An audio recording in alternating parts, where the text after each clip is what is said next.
नमस्ते।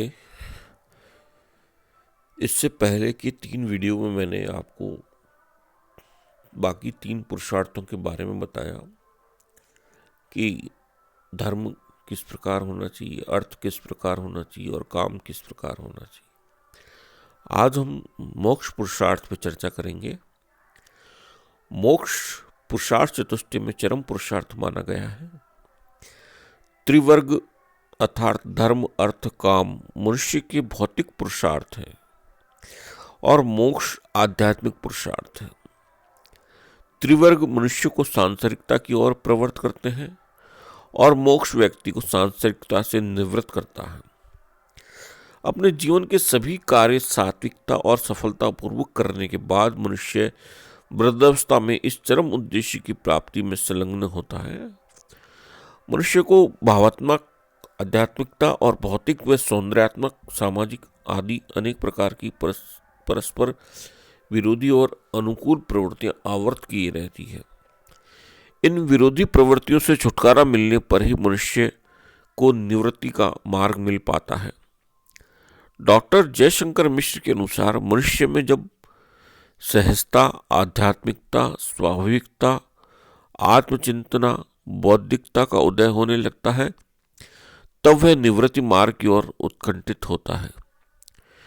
निश्चय ही ये भावना मनुष्य को मानवीय व भौतिक सुखों से अलग कर आध्यात्मिक सुख की ओर उत्प्रेरित करती है तथा भौतिक अभिवृत्तियों व आकांक्षाओं का सहजतापूर्वक प्रतिरोध करती है। वर्षों तक वह इसी द्वंद्व के बीच झूलता है। जब उसमें ज्ञान, बौद्धिकता और विवेकशीलता का उदय होता है तथा वह गुण दोषों को तौल सकने में समर्थ होता है, तब वह प्रवृत्तियों से विलग होने की चेष्टा करता है। उसका यह प्रयास ही निवृत्ति की ओर उसके झुकाव का द्योतक है। व्यक्ति धीरे धीरे संयमित, नियमित वृत्तियों के सहारे निवृत्ति मार्ग पर चलकर आध्यात्मिक जीवन को अपनाता है। आध्यात्मिकता और सात्विकता के सहारे वह मोक्ष की ओर अग्रसर होता है। सांसारिक सुख और ऐश्वर्य को त्यागता है। धार्मिक और आध्यात्मिकता के आधार पर वह आत्मनिष्ठ और एकनिष्ठ होकर परमात्मा अथवा परम ब्रह्म की प्राप्ति की ओर बढ़ता है। मोक्ष प्राप्ति का उसका उद्देश्य जीवन और मृत्यु के बंधन और संसार के आवागमन के चक्कर से मुक्ति पाना होता है। आत्मा सीमित है और परमात्मा असीम। मोक्ष ससीम और असीम की एकात्मा स्थापित करता है। आत्मा का कार्य ही सच्चा ज्ञान मोक्ष है। मानव की प्रकृति आध्यात्मिक है और जीवन का उद्देश्य इसको प्रकाशित करना और उसके द्वारा आनंद और ज्ञान प्राप्त करना। मोक्ष परम ज्ञान व आनंद की वह अवस्था है जिसमें जीव अर्थात आत्मा अपने परम ब्रह्म परमात्मा को प्राप्त कर लेता है।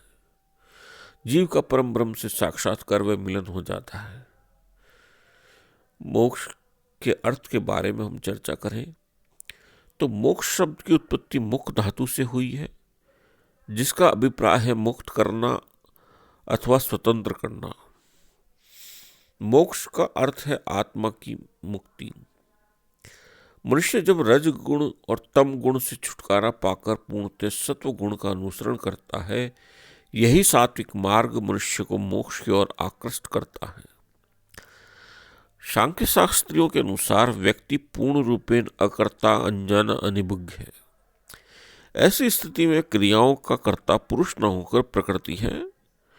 मनुष्य प्रकृति में वैसा ही संबंध है जैसा मछली और पानी में। मनुष्य की बुद्धि और मन प्रकृति से संचालित होते हैं। यह प्रकृति माया है। मनुष्य इस प्रकृति और माया के गुणों से मोहित हो जाते हैं और अपनी स्वाभाविक भिन्नता पहचान नहीं पाते। इस प्रकार वे सांसारिक चक्र में फंसे रहते हैं। परंतु जब मनुष्य को सात्विक ज्ञान की प्राप्ति हो जाती है तो वह पुरुष धर्म के निर्देश के अनुसार ज्ञान प्राप्त कर लेते हैं, अपने और प्रकृति के बीच की भिन्नता को पहचान लेते हैं। तब माया का आवरण या प्रकृति का आवरण हट जाता है और उसको केवल्य की प्राप्ति होती है। यह प्रकृति मनुष्य को मुक्ति प्रदान करती है लेकिन वे ही मुक्त हो पाते हैं, वे संसार चक्र के आवागमन से मुक्त हो जाते हैं, जो माया का पर्दा हटा लेते हैं। ब्रह्म निर्वाण के सिद्धांत के अनुसार जब ब्रह्ममत्य का पूरा ज्ञान हो जाता है तब आत्मा ब्रह्म से मिल जाती है। ब्रह्मज्ञानी पुरुष आप ही ब्रह्म रूप हो जाता है। इस आध्यात्मिक अवस्था को ही ब्रह्म निर्वाण यानी मोक्ष कहा जाता है।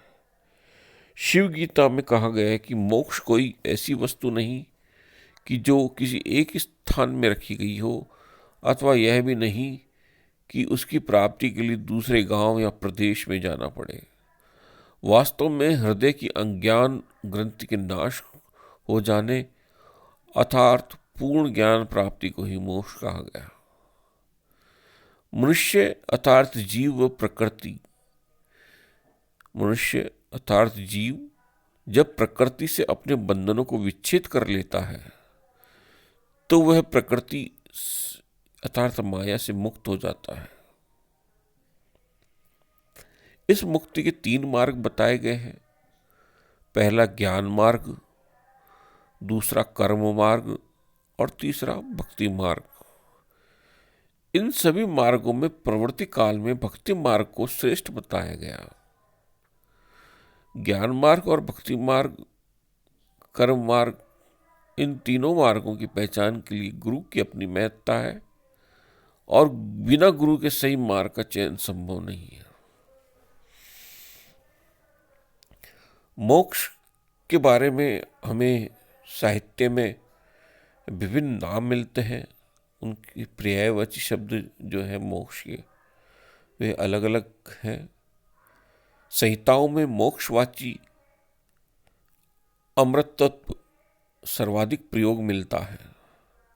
ऋग्वेद में इसका अमृतत्व का 26 बार प्रयोग हुआ है, यजुर्वेद में 8 बार, सामवेद में 5 बार और अथर्ववेद में 6 बार। अन्य मोक्षवाची जो शब्द मिलते हैं उसमें जैसे ऋग्वेद में परमपद शब्द, स्वरितम, नाक, तृतीय धाम, केवलम आदि शब्द मिलते हैं।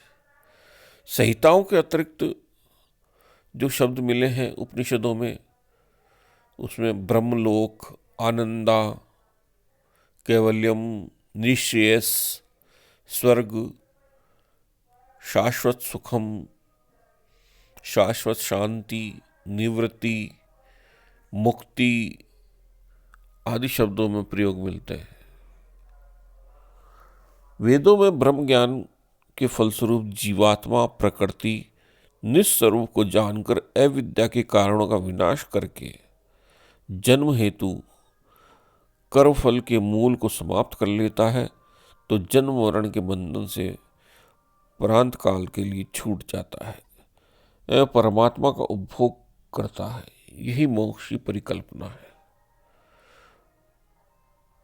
मोक्ष की प्राप्ति में क्या क्या बंधन है या किन किन रुकावटों से मोक्ष नहीं पाया जा सकता। न्याय वैशेषिक दर्शन में, न्याय दर्शन और वैशेषिक दर्शनों में निम्न प्रकार के बंधन बताए गए हैं कि इस प्रकार के बंधनों से मोक्ष नहीं पाया जा सकता। जैसे ऋणानुबंध अर्थात तीनों ऋणों, देव ऋण, ऋषि ऋण और पितृ ऋण, इन तीनों ऋणों से मुक्त हुए बिना मोक्ष नहीं पाया जा सकता। दूसरा क्लेशानुबंध अर्थात सभी प्रकार के क्लेशों में दोषों को दूर किए बिना मोक्ष की प्राप्ति संभव नहीं।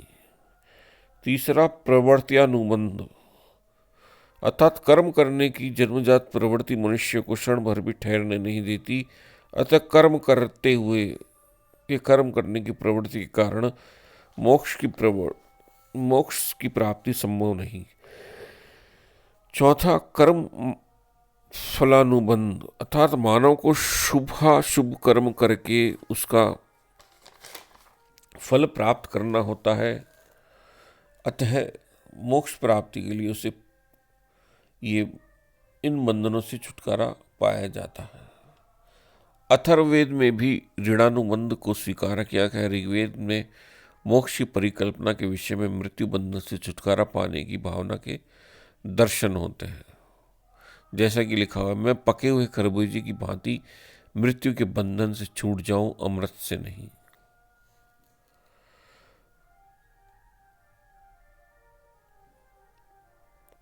मोक्ष प्राप्ति के लिए जैसा कि मैंने अभी बताया आपको कि 3 मार्ग कहे गए हैं। पहला कर्म मार्ग। शास्त्रकारों ने माना कि मनुष्य अपने सामाजिक और धार्मिक कर्मों का निष्ठापूर्वक संपादन करने के पश्चात मोक्ष की ओर प्रवृत्त होता है। तो कर्म मार्ग ये है। मनु ने लिखा कि तीनों ऋण, पितृऋण, ऋषि ऋण पूरा करके ही व्यक्ति अपने मोक्ष प्राप्त करना चाहिए। इन ऋणों का शोधन किए बिना मोक्ष का सेवन करने वाला व्यक्ति नरकगामी होता है। गीता में कुरुक्षेत्र में अर्जुन जब युद्ध से हिचकिचा रहे थे तो श्री कृष्ण ने उपदेश देते हुए कहा कि आत्मज्ञानी पुरुष के लिए कर्म मार्ग श्रेष्ठ है, यही जन्म व मृत्यु का रहस्य है। अतः जन्म व मृत्यु के विषय में व्यर्थ का शोक न करके अपना कर्म करते हुए मोक्ष प्राप्ति ही संभव है। दूसरा ज्ञान मार्ग, ये थोड़ा कष्टदायक मार्ग था। जब बुद्धिमानी पुरुष अपनी बुद्धि से परम ब्रह्म के स्वरूप का निश्चय करके उसके अव्यक्त स्वरूप में केवल अपने विचारों के बल से अपने मन को स्थिर कर लेते हैं तो उसे ज्ञान मार्ग कहते हैं। इस मार्ग में बुद्धि और ज्ञान ही प्रमुख बल होता है। ब्रह्म के संबंध में पूर्ण ज्ञान को प्राप्त कर लेना ही मोक्ष है। गीता में श्री कृष्ण ने कहा है कि जो व्यक्ति ब्रह्म की उपासना सब इंद्रियों को नियंत्रण में रखते हुए और सर्वत्र समबुद्धि रखते हुए करते हैं, वे सब भूतों के हित में निमग्न होकर मुझे ही पाते हैं। इस मार्ग की 2 विशेषताएं हैं। इसमें ब्रह्म या परमेश्वर का अव्यक्त व निराकार माना गया है। दूसरा, इसमें बुद्धि ही प्रमुख सहायक है। अतः परम ज्ञान ही मोक्ष है। तीसरा मार्ग भक्ति मार्ग। भक्ति मार्ग के अंतर्गत मनुष्य ब्रह्म व परम ब्रह्म की सगुण रूप में कल्पना करते हुए उपासना करता है। गीता में भी इस विषय को लेकर विशद चर्चा की गई है और कहा गया है कि ईश्वर महान है। उस महान ईश्वर की सबसे मान्यता है कि वह प्रेम और भक्ति के सामने झुक जाते हैं। यह उत्तम इसलिए है कि भक्ति मार्ग सभी प्राणियों को समान मानकर इस मार्ग पर चलने का उपदेश देता है, चाहे वह किसी भी जाति, धर्म व संप्रदाय का हो।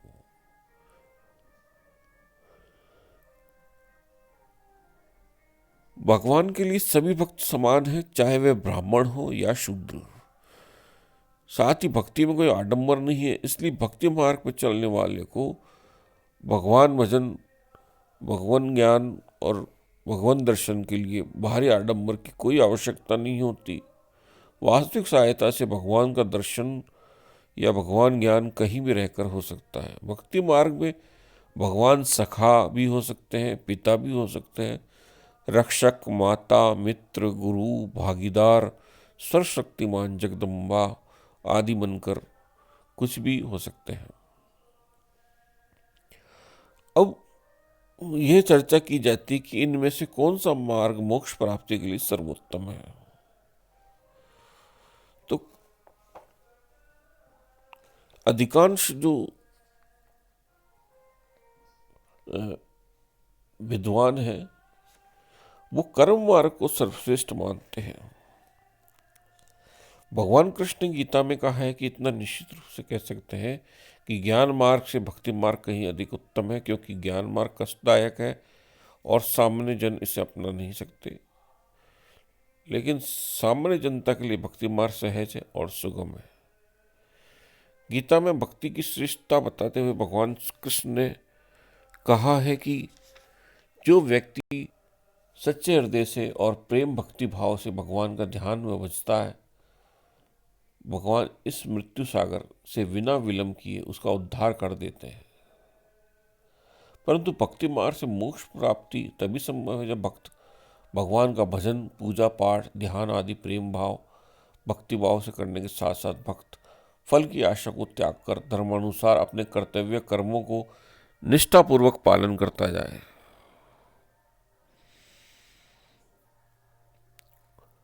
भक्ति मार्ग में भी भक्त को कर्म अपनाना पड़ता है, अतः कर्म मार्ग ही मोक्ष प्राप्ति का सर्वश्रेष्ठ मार्ग बताया गया। श्री कृष्ण ने इसलिए अर्जुन को उपदेश दिया कि अपने धर्म के अनुसार नियत व नियमित कर्म को तू कर, क्योंकि कर्म न करने की अपेक्षा कर्म करना कहीं अधिक अच्छा है। तू फल की आसक्ति को छोड़कर अपना कर्तव्य कर्म सदैव किया कर, क्योंकि फलासक्ति छोड़कर काम करने वाले मनुष्य को परम गति प्राप्त होती है। तो जैसे कि हमने देखा कि पुरुषार्थ चतुष्टय में धर्म, अर्थ, काम और मोक्ष सभी का महत्व। पुरुषार्थ को हम आश्रमों का मनोवैज्ञानिक और नैतिक आधार कह सकते हैं। हिंदू विचारकों का यह जीवन दर्शन विश्व का अकेला एक जीवन दर्शन है जिसमें जीवन के प्रति मोह है तो योग भी है, बंधन है तो मुक्ति भी है, कामना है तो साधना भी है और आसक्ति है तो त्याग भी है। लौकिक और परलौकिक जीवन का अंतर पुरुषार्थ के माध्यम से ही भरा जा सकता है। अतः पुरुषार्थ व्यक्ति के विकास में सहायक है। पुरुषार्थ में काम और अर्थ जैसे पुरुषार्थ साधन स्वरूप है और धर्म व मोक्ष पुरुषार्थ साध्य स्वरूप। चारों पुरुषार्थों में धर्म की सर्वोच्च स्थिति रही है तथा यह सिद्ध किया गया है कि धर्म के बिना कोई भी कर्तव्य पालित नहीं किया जा सकता। मनुष्य स्वाभाविक रूप से अर्थ व काम के प्रति अधिक जागरूक रहता है, अतः अर्थ और काम के प्रति होने वाली मनुष्य की स्वाभाविक उत्कंठा पर अंकुश लगाने के लिए धर्म की व्यवस्था की गई है। काम और अर्थ का धर्मानुसार पालन करना ही मनुष्य का कर्तव्य है। धर्म विरुद्ध काम व अर्थ का पालन उसे नरकगामी बना सकता है। अतः सामूहिक रूप से पुरुषार्थ मनुष्य की पैतृक सहजात यौन भावना, उसका धन और शक्ति के प्रति मोह, उसकी कलात्मकता और सांसारिक जीवन के प्रति तृष्णा तथा परमात्मा से पुनर्निर्मित मिलने की इच्छा को संतुष्ट करने का श्रेष्ठ माध्यम है। चारों पाश्रमों से त्रिवर्ग पुरुषार्थ धर्म अर्थ काम, चौथे पुरुषार्थ मोक्ष के साधन मात्र थे। उनमें से कोई भी जीवन का अंतिम लक्ष्य नहीं था। मोक्ष ही जीवन का अंतिम लक्ष्य माने गया। धन्यवाद।